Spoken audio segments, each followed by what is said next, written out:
Larawan ng isang barangay chairman na nakikipag-inuman sa Kalasyaw, Pangasinan, umani ng reaksyon. Liquor ban sa Pangasinan, tuloy pa rin sa pagpasok ng GCQ. Sundan sa report. Makikita sa larawan na nakapost sa social media si Barangay Chairman Severino Tuazon ng Barangay Poblacion East, Kalasyaw, Pangasinan. Kasama ang ilang residente na nagiinuman kahit pa may umiiral na liquor ban at enhanced community quarantine. Si Tuazon din mismo ang uploader ng mga larawan. Dikit-dikit ang mesa at hindi nakasuot ng face mask ang mga nasa larawan.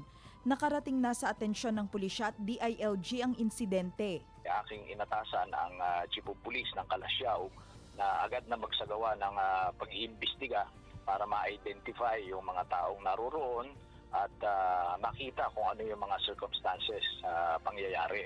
The DILG will gather facts about yung what is being complained about. Opo. And then kung makagather ho kami ng evidences to support the complaint, ay yan po ay magkakaroon ka ng karampatang aksyon. Ayon sa barangay chairman, inaya lang daw siya ng residenteng may birthday noong May 10. Nung inimbita ko, sinabihan ko na sila na bawal. Ang problema kasi, siyempre kasiyahan yon, sinabihan ko din sila na kung maaari, sabi ko nga, kanya-kanyang lamisa eh. Kasi alam nyo na yung magbabarkada, nagkumpul-kumpul na parang nagkakasiyahan.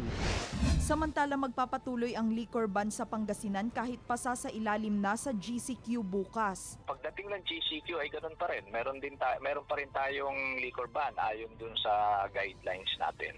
Kasama si Ron Alister Tañedo, Kim Bandarlipe, Balitang Amyanan.